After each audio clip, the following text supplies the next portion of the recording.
everyone. I'm going to be showing a case today that we recently did down at the Implants in Black and White course. So Danny Domingue is the treating surgeon on this case, and actually a friend of mine here in town, Dr. Aaron Carmine, is the restorative dentist on this case. And so I did the planning. So I'm going to just kind of show the case and then show Danny's actual surgery and how we did the conversion. So this is how the patient presented. She's actually got a pretty attractive smile. Um, Unfortunately, the dentistry she has is failing. So she's got a history of past trauma. She lost numerous teeth, and a pretty good while ago had lots of extensive bridge work. And so when you're looking at her dentition, just to look at it initially, you wouldn't think there was that big of a problem. But she does have this PFM bridge from number 6 to 11. Number 6 and 11 both are previously treated. There's recurrent decay on them. They're just not good abutment teeth anymore to support this bridge, and so she's definitely losing those teeth. Additionally, she's got existing implants at number 4 and 12, and so those are already existing implants where she'd had those treated earlier. She's got a PFM cantilever bridge, so these 3 teeth are all splinted, with number 13 being the pontic. And then as far as just natural salvageable teeth, she's got number 3 and 5.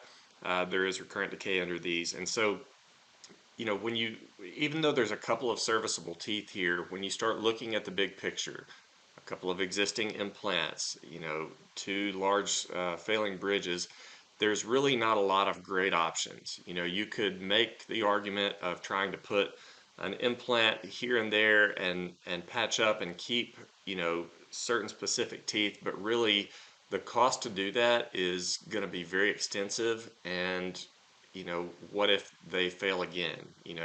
So given the state of the existing teeth, it was decided that this was going to be a better option if we just went ahead, placed implants, took the natural teeth out, and went with a full arch bridge. Now, she does have good bone levels. She's got good gingival architecture. And so we've really been on this kick of trying to avoid going to, a hybrid type case. And the reason for that is, everything fails in time. Obviously this was good dentistry. It failed in time. There's no reason to think that any kind of implant treatment that we do can't fail in time as well. So if your first option when going to a full arch is to remove a bunch of bone, place implants deep, do an FP3 restoration, that may work great for 20, 25 years, but at some point things are going to come apart, have to be retreated. And at that point, if you've taken all that bone away from the start, what do you have left to work with? What's the next step? To go to zygomatic implants? And we're really trying to avoid that. We're trying to preserve options for the patient as long as possible. So in the maxilla especially, we're trying as often as possible to do an FP1 restoration when there's good existing bone levels. And so that's going to be the game plan for this patient. We're going to try to maintain her natural gingival architecture and develop it in these sites that are already edentulous, where there aren't really any ponic forms yet. And then we'll strategically place some implants, and we're going to try to use her 2 existing implants that are already present here. So let's go ahead and look at the workup for this case. So whenever we do any kind of a big complex case like this, we want to gather as much data as possible. And so that's always going to include obviously a bunch of photos, which I'm not showing here, a CBCT scan and intraoral scans. And one thing that people don't talk about is that you do want to try to capture those in-centric and at the ideal VDO for that patient. And so that will make your life a lot easier, especially on a dual arch case. It's probably not as big of an issue here, but we do generally try to capture those in-centric and at the correct VDO. And then more recently, we've been pretty much doing facial scans on all of our cases, because as good as photos are, it's sometimes very difficult to translate what you see in 2D over into the 3D world. Whereas when we have the facial scan, we literally have that patient digitized in front of us. We can see things like midline, facial planes, allotragus, all of the things we need to see to be able to properly position the teeth and to get things symmetric and looking nice. And so we capture all of this data, and then we're going to take all of this data into our planning softwares, be that exocad, blue sky plan, whichever ones you choose to use. So in her case, what I did is I brought all that data first into exocad because everything starts from the face and with the position of the teeth. And so when I bring all of that data stitched, and it's the intraoral scans and the facial scans are already stitched together within the Shining 3D facial scanning software for the MetaSmile. So I bring all of that data first into exocad to do the ideal wax up. And again, her teeth are pretty good, but we can improve on it a little bit. So one of the things that helps me a lot is to bring in these facial planes. So since I can see her face, I can bring in a plane that's parallel to her facial midline and then through her occlusal plane. And that just gives me a great visual reference when I start doing the wax up to know where the symmetry is, the midline, and all of that kind of stuff. Okay, so everything is derived from the face, for that patient's aesthetics. And so once we have that, then we can begin doing the wax up. And so I'm not showing the wax up, I'm just showing you the end result of what I did for her wax up. Again, not drastically different. We made a few minor changes, but again, you see the value here in the facial scanning is that we can see what this smile looks like in her face.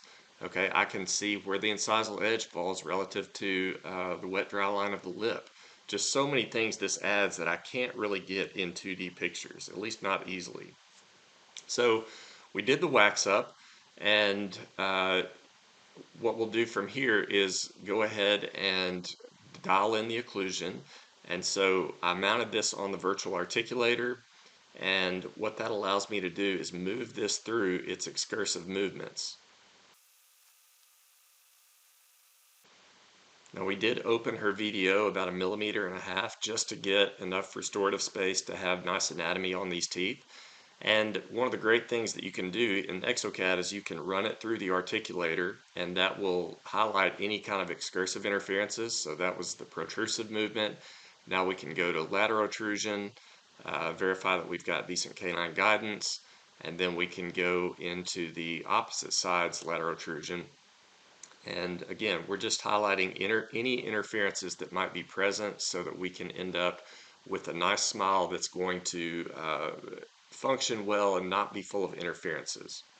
And here you can see again that the smile is aligned to everything symmetrically on her face, so we can be pretty confident this is going to be a nice smile for her. So from there, what I'll do is I'll open up her CT scan in Blue Sky. And remember, we've already got the wax up. And so once I'm in Blue Sky, I can bring in all of those models. So we would have the maxillary intraoral scan. We would bring in the mandibular intraoral scan. Okay, and note that this one, this CT scan was not taken in centric. So this is the mandible at the position that I did the wax up. But again, I would recommend that you try to do those in centric at the desired VDO. We can turn on all the model outlines, and then the last thing we're going to do is want to bring in the wax up that we did.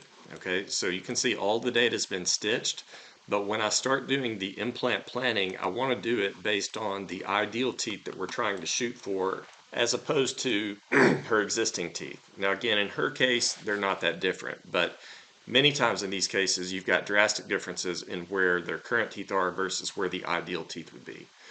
Okay, so with this done, we can now go ahead and begin planning the implants. And so Danny actually positioned his implants where he wanted them. Due to the fact that those molar sockets were not going to leave a lot of room for engagement for immediate load, he chose to do a couple of pterygoid implants. And so you can see these are engaging the pterygoid plate on the right and the left. And then she's got these two existing implants. And so what I like to do is just superimpose a virtual implant in Blue Sky onto those existing ones, because that just it lets me visualize where everything currently is, and it helps make the determination of whether we'll be able to use those, whether we need to remove them. And they were kind of on the border. You know, these were a little shallow for what we would like. We would like to place these implants deeper, but they're integrated, they're in good condition. We ended up deciding to leave those implants. You know, we could always replace them at a later date, but due to the past trauma, there wasn't a lot of bone present. And so really the 4 implants Danny's going to be placing are the 2 pterygoids, and then in the canine sockets, where she's still got some residual bone from the fact that that canine is still there. And here's the other side, but you can see not a lot of bone present here.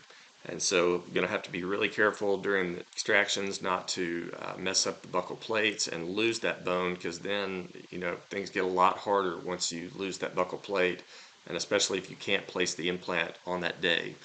All right, so we got all of the implants in place, and now we've got to make the determination if we're going to use guides, which we are going to here, how are we going to guide these cases? Okay, so due to the fact that she had some existing implants, we have these pterygoids that we want to place. What Danny and I will often do in planning these cases is try to do a tooth-supported guide initially just for placing the pterygoids. So I'll show you the first guide. We're going to do a two-guide approach here. So due to the fact that those molars are going to be in the way for placing these implants, what we did is we virtually extracted all of the molars. And so Danny, when he starts his procedures, he'll get her numbed up, and then he'll just remove the molars. And then once those are gone, he can place the first guide. So I'll point out on this guide, this is just for making the pterygoid osteotomies right here and here, and that's only for a pilot drill. We don't fully guide pterygoids. There's so much to placing the pterygoids, as you'll see in the surgery, that is based on the feel and the engagement of the plates. So you really can't, at least it's not easy to fully guide those cases. Rather, you do a pilot hole, and then most everything is done after that with osteotomes, and then feeling your way through to get it the engagement that you want. And I'll just point one other thing out. You know, I also chose on this guide to build him in a V2 block. You know, anesthesia can always be an issue in full arch cases, especially in the maxilla. And so I like to build in these little V2 blocks. And the way I do that is I just place a virtual implant. And so I'll just show you very quickly how I would do that. I would go up here and add an implant. I would choose a custom implant, and I just make this really long, like 20 millimeters and just 1 millimeter in diameter. And then I'm just going to drop it in place somewhere around that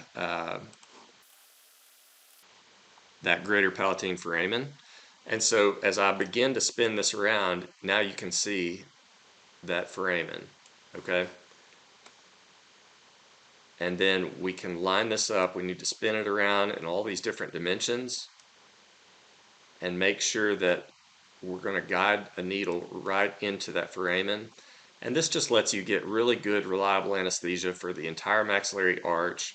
And you're not fishing around and poking at them. It just, you know, it's easy to do. It just puts you right there. And so you'll see on the video, it just, the needle drops right in. He can hub out, he can inject that into this fossa, and that gets an entire V2 block and gets really good, profound anesthesia. All right, so this is going to be guide 1. And then once those pterygoid osteotomies have been placed and he's done his V2 block, he'll just take this guide off and he'll finish out placing his pterygoid implants. All right. Now we're going to do photogrammetry scans to make sure that we have a good verified model. And so typically after he's got the pterygoids in place, and in her case, we're going to take these crowns off and go ahead and put on a multi-unit and a scan body. So what we'll end up with is a scan body on each of the pterygoids, and then a scan body on this implant. And we're going to take a scan, like an intraoral scan. Now he'll do an impression and then scan that, just because it's easier to do that than to scan in a bloody field. But we'll do that with these teeth still present.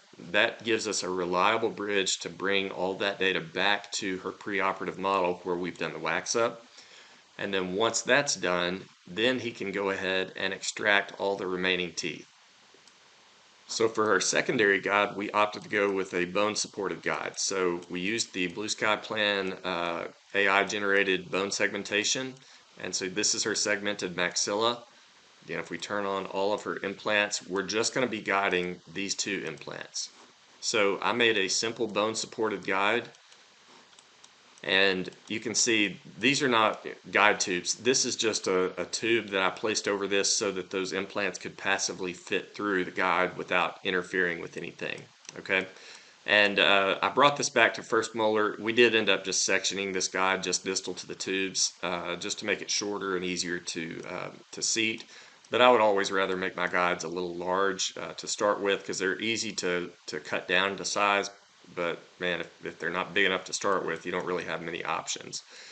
And so this is going to be for placing guided osteotomies just in the canine sites.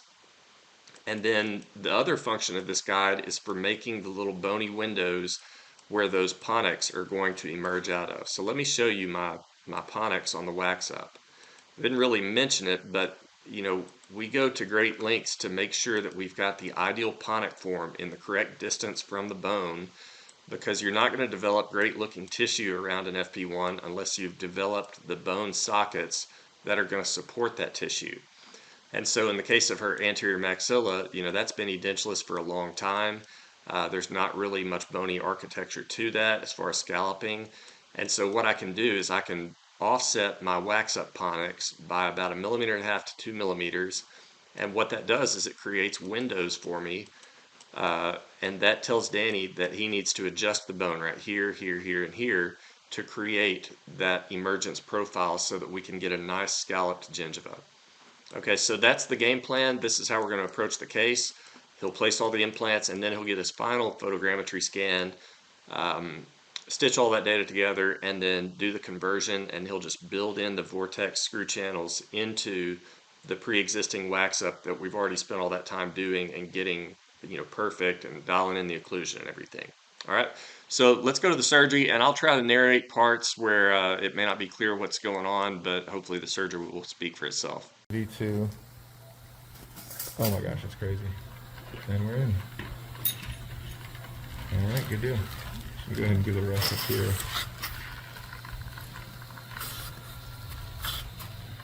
Alright, Miss Jim. Let's go ahead and do our...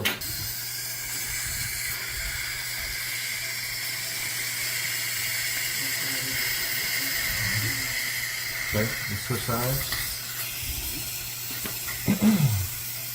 And then from here on out, we'll take this guide out, and I'll do the remainder. Shoot a picture before you get it out. Okay, you want to shoot this right? You want to visualize. Give me the 15 back, please. Since it's a blind technique, you need to see as much as you possibly can.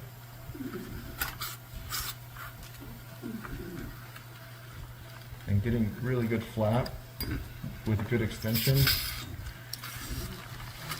Might have to give it a little bit more local in the buckle. It's a really good sign. You can hear the audible of that tap, and I'm not moving anymore.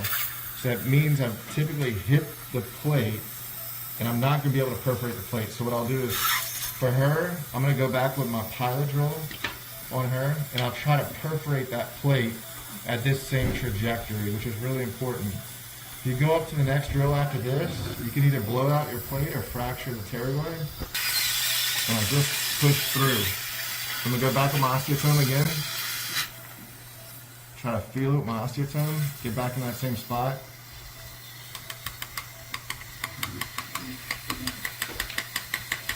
And I'm back in. But now I'm at 20 millimeters. So I'm at my depth that I'm comfortable with right now. I'm going to back this out and go up my second osteotome. It's really important once you back it out, when you bring in your second osteotome, you have to stay at the same trajectory. It's really easy to get off center.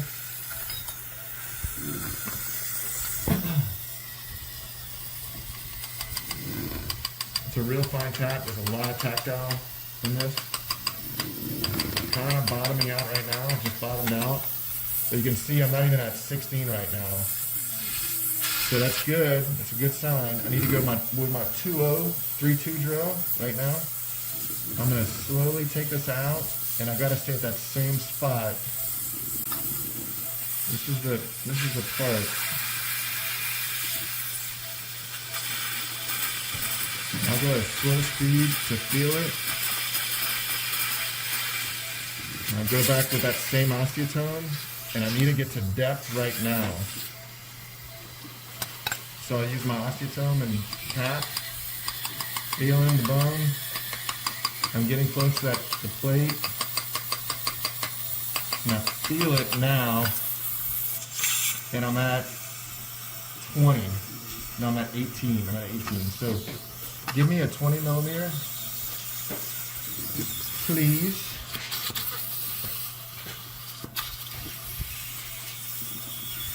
Can you see the angle at which I'm coming out?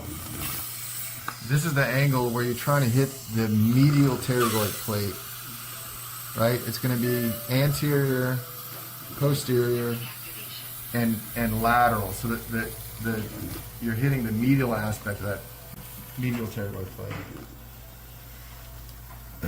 So if you feel this, if you pull back on it, it should be really difficult to pull back. It should not come out really easy. This is really tight pressure. And what we like to do is I like to plasma coat these. Did you bring a plasma machine? You did? Okay. Blue Sky sells like a plasma lock, I think it's called. And Megagen also sells one. So now the implant is wider in diameter, and it's going to be longer than where I'm at right now with my osteotomy, right? So I've done 2 drills, pilot drill, 2 osteotomies. I got down to 18, not yet down to 20, and I'm putting a 20 millimeter implant. So I got to be very careful about taking this out.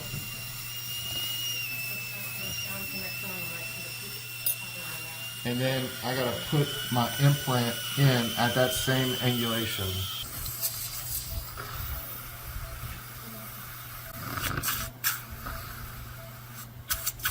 So I torqued out at 45, we'll go to 50. We just torqued out at 50. So that's what they call Chinko torque. So it is a highly polished collar, like a Straumann tissue level implant. But I need this deeper than what it's at right now, and I've just torqued out to 50. So what I'll do is I'll come back with my hand instrument. There's 2 hand instruments I like. I usually use this one, or I'll use the Rosen driver, which is really nice. So you can see how it's torqued out completely. So I'll go with my Rosen driver, which is this. So this actually engages inside the pterygoid implant. And I'll screw this in to hold onto the implant. And what I'll do is I'm going to back it out a turn and go in, back out, go in, back out, go in. And I want to get it level with the bone, or just below. So I got to use a MUA also. All right. So I feel like I'm real comfortable now. I'll use a 2.0 by 30 degree MUA. And honestly, if it is exposed on the maxillary posterior, I'm not too concerned. I am concerned on the mandible. And I'll torque this out to 25. And that's it. So I'll put on my 6 millimeter tall MUA. And I'll suture this one spot because if the epi wears off, it'll bleed a lot, and I don't want that for my CRNA. So we'll go ahead and stitch this one spot.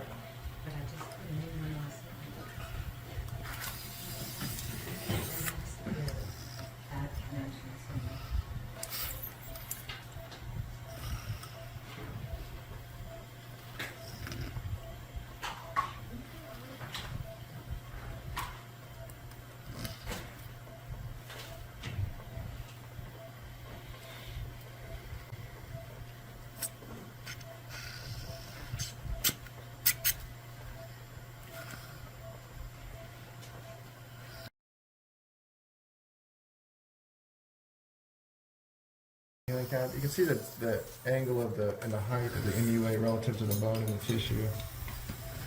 So we'll torque this out to 25. Then this cap goes on, and now I'm going to let Rachel and Molly take over with their impressions. We're gonna stitch this up. Okay, so at this point, Danny has placed his two pterygoid implants on the right and left using the guide. He has put scan bodies on both of those, and then the two pre-existing implants that she had, he's also placed scan bodies on those.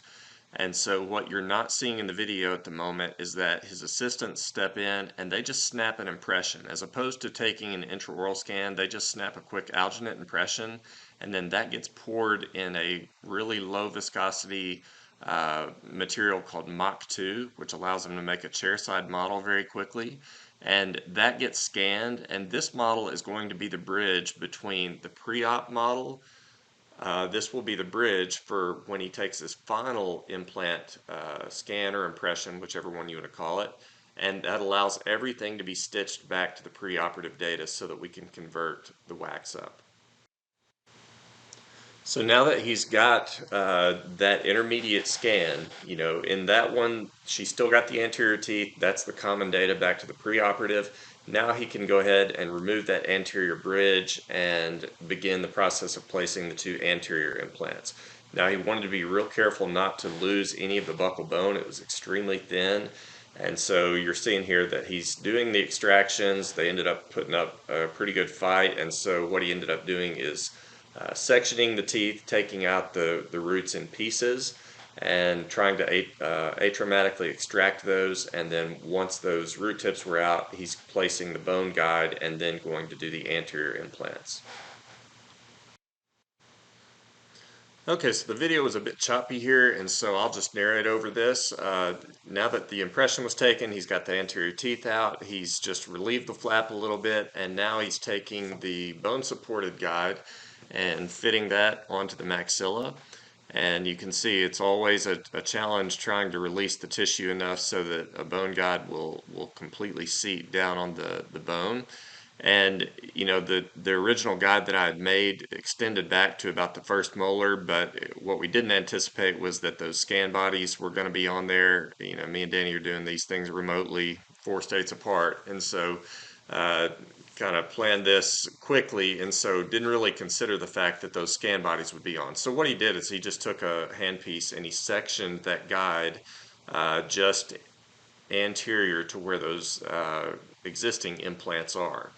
And so now you're seeing that he's about got the guide seated, he's got the tissue reflected, and now he's taking his blue sky fully guided keyless drill and he's going to make his osteotomies. I believe the video just captures him doing it on the patient's right side, and then there's a little skip out where he's doing it on the patient's left. But just a pecking motion, in and out, in and out, and there actually was a little residual piece of root tip, which he then dug out after the fact. And so once that was done, now he's just placing the implants freehand into the osteotomy. Didn't really try to go fully guided on the placement here. So he's torqued out with the handpiece, and that will get driven in fully with the ratchet later on to get his depth and everything set to where he wants it.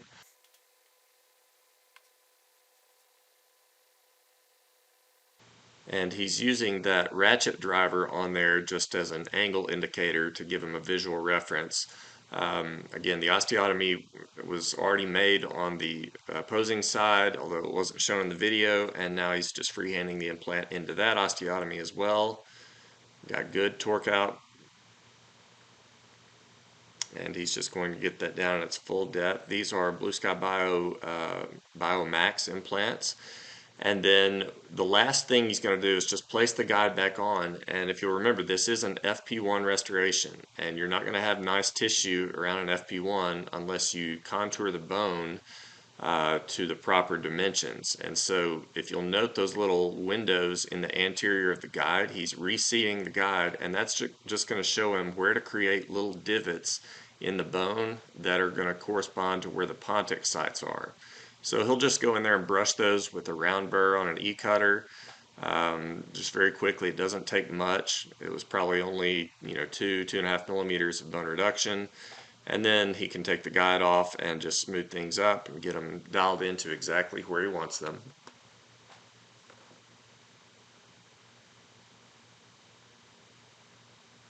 And again, this is really important if you want to get natural gingival architecture and a scalloped gingival profile.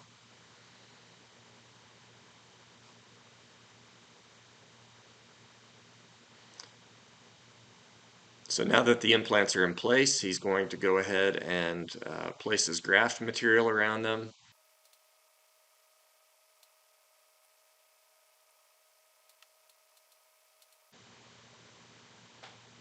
And he's also doing some onlay grafting on that really thin buccal bone.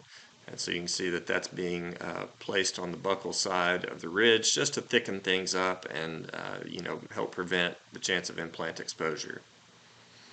And so there were cover screws on the implants during the placement of the graft so that he's not getting that down in his implants.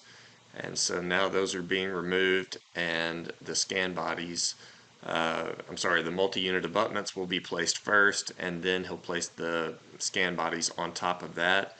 And he'll take the final impression, now with all of the teeth gone, you want to get a final scan or impression. In his case, he's going to do an impression with all 6 implants.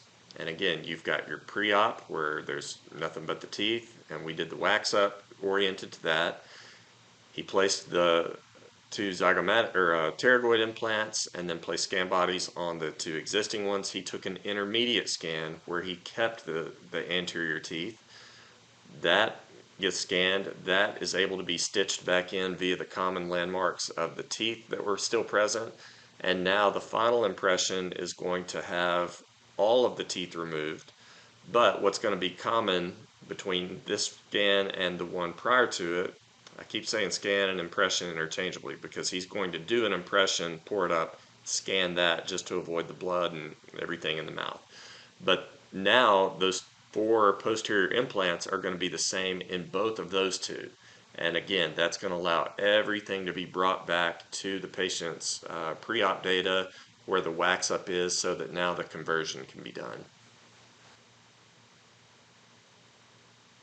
And then as a last step, he's going to go ahead and place PRFs over each one of these healing abutments. All right, so they usually will do 2 PRF membranes per implant.